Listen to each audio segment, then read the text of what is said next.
Hi, and welcome to the Ventures Podcast. My name is Michael. I'm the founder of SlashDev.io.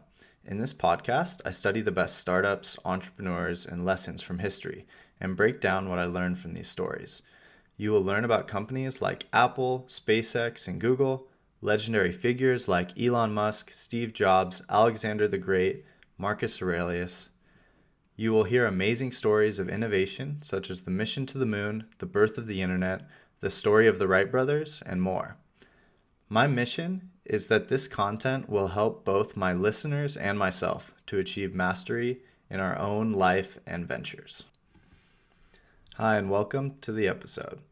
In today's episode, I'm going to break down one of Marc Andreessen's blog articles, Why Not Do a Startup? Marc is an American entrepreneur, investor, and software engineer. He is the co-author of Mosaic, the first widely used web browser, co-founder of Netscape, and co-founder and general partner of Silicon Valley venture capital firm Andreessen Horowitz. He co-founded and later sold the software company Opsware to Hewlett-Packard. Andreessen is also a co-founder of Ning, a company that provides a platform for social networking websites. He sits on the board of directors of Meta Platforms. He was one of 6 inductees into the World Wide Web Hall of Fame, announced at the first international conference on the World Wide Web in 1994. The bottom line is that this is one of the titans of the software age. In this episode, I will be breaking down his article on why not do a startup. Now let's get to the article. Now I will be reading directly from Marc's article. In this series of posts, I will walk through some of my accumulated knowledge and expertise in building high-tech startups. My specific experience is from 3 companies I have co-founded. Netscape sold to American Online in 1998 for $4.2 billion.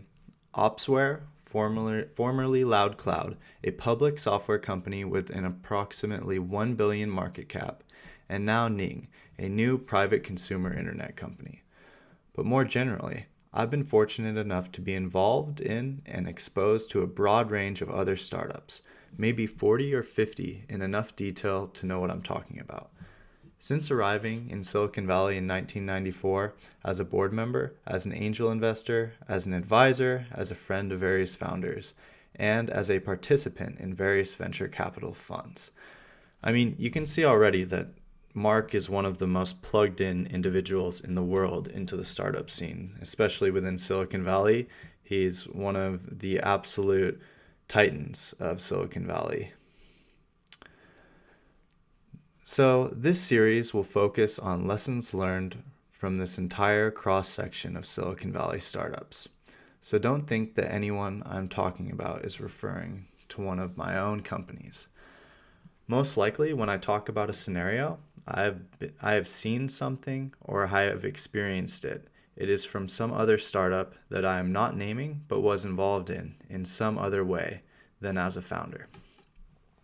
Finally, much of my perspective is based on Silicon Valley and the environment that we have here, the culture, the people, the venture capital base, and so on. Some of it will travel well into other regions and countries, some probably will not. Well, all of that out of the way, let's start at the beginning. Why not do a startup?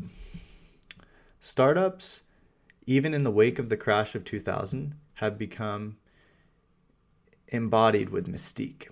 You read a lot about how great it is to do a startup, how much fun it is, what you get to invent, building the future, all the free meals, foosball tables, all the rest. Now, it's true that there are a lot of great things about a startup. They include, in my experience, most fundamentally, the opportunity to be in control of your own destiny. You get to succeed or fail on your own, and you don't have some bozo telling you what to do. For a certain kind of personality, this alone is reason enough to do a startup.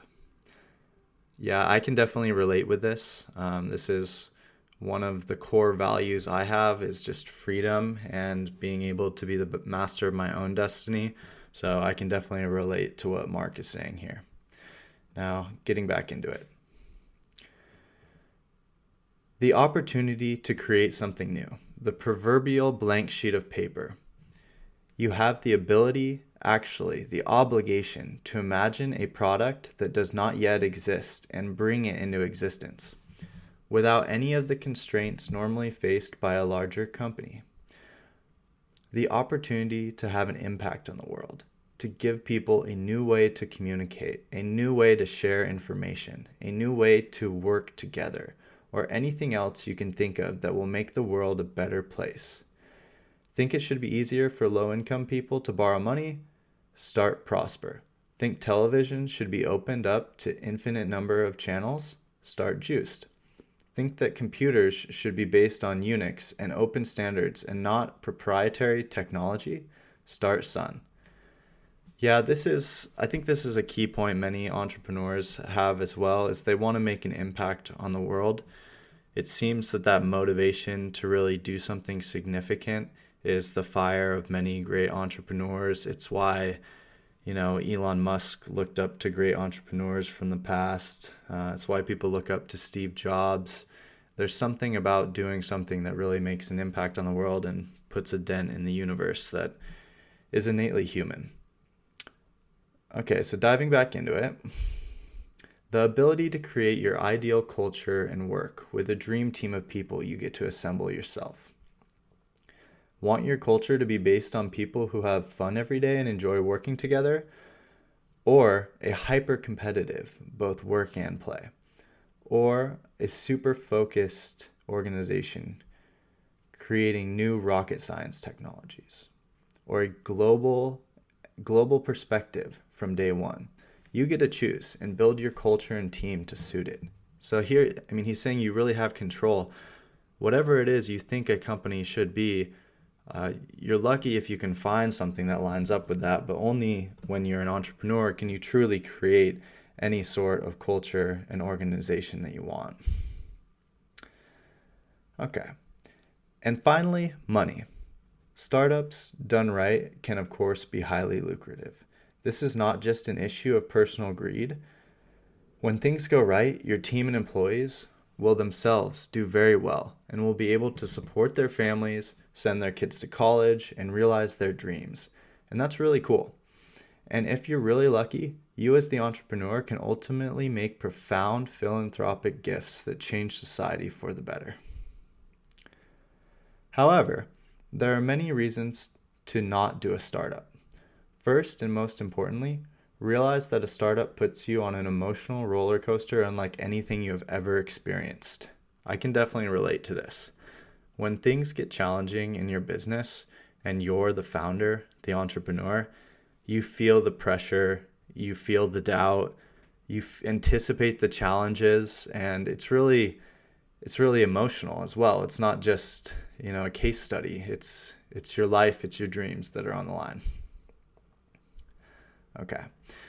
You will flip randomly from a day in which you are euphorically convinced you are going to own the world to a day in which doom seems only weeks away and you feel completely ruined and back again, over and over. This reminds me of an Elon Musk quote that entrepreneurship is like chewing glass and staring into the abyss. And it can definitely be like that at times, where it's just really about your ability to endure, to get up again, and to keep trying. So getting back into it, and I'm talking about what happens to stable entrepreneurs. There is so much uncertainty and so much risk around practically everything you are doing. Will the product ship on time? Will it be fast enough? Will it have too many bugs? Will it be easy to use? Will anyone use it? Will your competitor beat you to market? Will you get any press coverage? Will anyone invest in the company? Will the key new engineers join? Will your key user interface designer quit and go to Google? And on and on and on. Some days things will go really well, and some things will go really poorly. And the level of stress that you're under generally will magnify those transient data points into incredible highs and unbelievable lows at a whiplash speed and huge magnitude. Sounds like fun? Second, in a startup, absolutely nothing happens unless you make it happen. This one throws both founders and employees new to startups. I can definitely agree to this. Large companies, they're just a ball that's rolling down a hill already.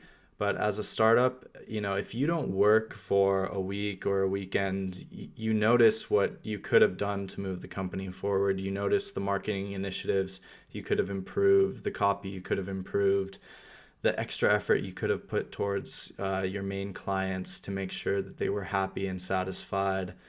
So every ounce of energy matters in a startup. All right, getting back into it. In an established company, no matter how poorly run or demoralized, things happen. They just happen. People come into work, code gets written, user interfaces get designed, servers get provisioned, markets get analyzed, pricing gets studied and determined, sales calls get made, the wastebasket gets emptied, and on and on. A startup has none of the established systems, rhythms, infrastructure that any established company has. In a startup, it is very easy for code to not get written, for the user interfaces to not get designed, for people to not come into work, and for the wastebasket to not get emptied. You, as the founder, have to put all of these systems and routines and habits in place and get everyone actually rowing. Forget about rowing in the right direction.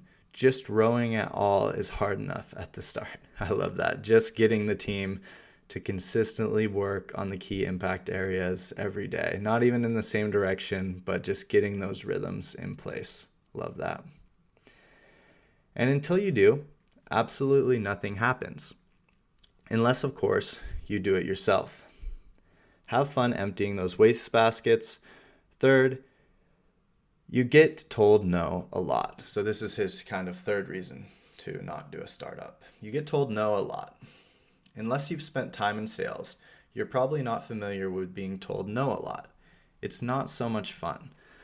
Go watch Death of a Salesman and then Glengarry Glen Ross. That's roughly what it's like. You're going to get told no by potential employees, potential investors, potential customers, potential partners, reporters, analysts, on and on, over and over. And when you do get a yes, half the time, you'll get a call 2 days later and it'll turn out the answer has morphed into a no. Yeah, this is something that founders know and that as a new founder, you need to quickly learn. Leads disappear, opportunities disappear. That's just part of the game.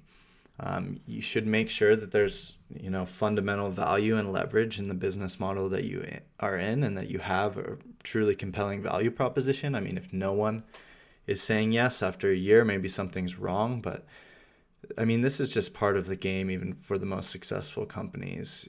A small percentage of opportunities turn into a reality. Better start working on your fake smile. Fourth, hiring is a huge pain in the ass. You will be amazed how many window shoppers you'll deal with. A lot of people think they want to be part of a startup, but when it comes time to leave their cushy job at HP or Apple, they flinch and stay. Going through the recruiting process and being seduced by a startup is a heady stuff for your typical engineer or mid-level manager at a big company. So basically it's boosting their ego and making them feel like they're a highly experienced specialist who can impact this startup. I can see that. You get to participate vicariously in the thrill of a startup without actually having to join or do any of the hard work. As a founder of a startup trying to hire your team, you'll run into this again and again. When Jim Clark decided to start a new company in 1994, I was one of about a dozen people at various Silicon Valley companies he was talking to about joining him in what became Netscape. I was the only one who went all the way to saying yes, largely because I was 22 and had no reason not to do it. The rest just flinched and didn't do it. And this was Jim Clark, a legend in the industry who was coming off the most successful company in Silicon Valley in 1994, Silicon Graphics. How easy do you think it's going to be for you?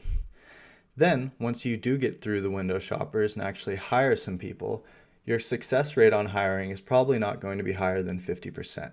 And that's if you're good at it. By that, I mean that half or more of the people you hire aren't going to work out. They're going to be too lazy, too slow, easily rattled, political, bipolar, or psychotic. And then you have to either live with them or fire them. Which one of those sounds like fun? Fifth, God help you, at some point you're going to have to hire executives. You think hiring employees is hard and risky? Wait until you start hiring for VPs of engineering, VP of marketing, VP sales, HR, general counsel, and CFO. Sixth, the hours. There's been a lot of talk in Silicon Valley lately about work-life balance and how you should be able to do a startup and simultaneously live a full and fulfilling outside life. Now, personally, I have a lot of sympathy for that point of view. And I try hard in my companies, well, at least my last 2 companies, to do whatever I can to help make sure that people aren't ground down to little tiny spots on the floor by the workload and the hours. But it's really difficult. The fact is that startups are incredibly intense experiences and take a lot of our people in the best of circumstances. And just because you want people to have work-life balance, it's not so easy when you're close to running out of cash, your product hasn't shipped yet, your VC is mad at you, and your Kleiner Perkins-based competitor in Menlo Park, the one whose employees' average age seems to be about 19, is kicking you in the butt. Which is what it's going to be like most of the time. And even if you can help your employees have proper work-life balance as a founder, you certainly won't. In case you were wondering, by the way, the hours do compound the stress. So here, he's just talking about the innate difficulty of building a startup. Work is part of the equation.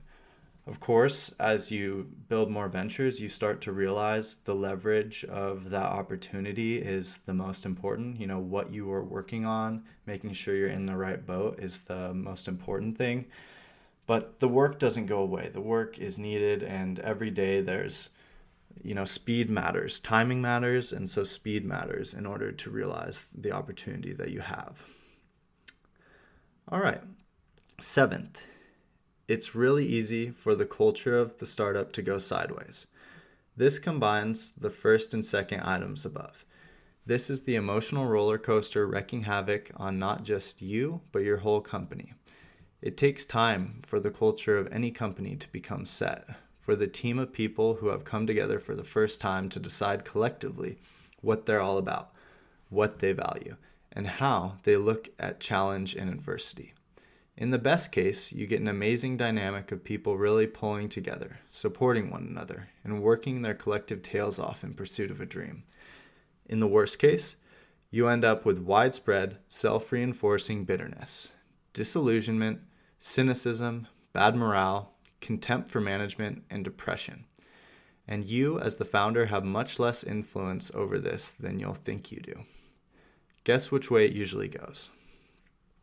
8. There are lots of X factors that can come along and whoop you up right side the head, and there's absolutely nothing you can do about it. Stock market crashes, terrorist attacks, natural disasters. A better funded startup with a more experienced team that's been hard at work longer than you have in stealth mode, that unexpectedly released a product that swiftly comes to dominate your market, completely closing off your opportunity, and you had no idea that they were even working on it. At best, given X factor might slam shut the fundraising window, cause customers to delay or cancel purchases, or at worst, shut down your whole company. Russian mobsters laundered millions of dollars of dirty money through your service, resulting in the credit card companies closing you down. You think I'm joking about that one? Okay, now here's the best part. I haven't even talked about figuring out what product to build, building it, taking it to market, and standing out from the crowd. All the risks in the core activities of what your company actually does are yet to come and to be discussed in future posts. So my quick takeaway from this is, it kind of makes sense. There are a lot of reasons not to do a startup, but when you're talking about something where you have total freedom, you have the potential to change the world, you have incredible upside financially, you get to really build a team on a mission of your own design. It makes sense that there are a lot of challenges that go hand in hand with that. So I hope you enjoyed this first article by Marc Andreessen, and look forward to you turning in to more articles to come.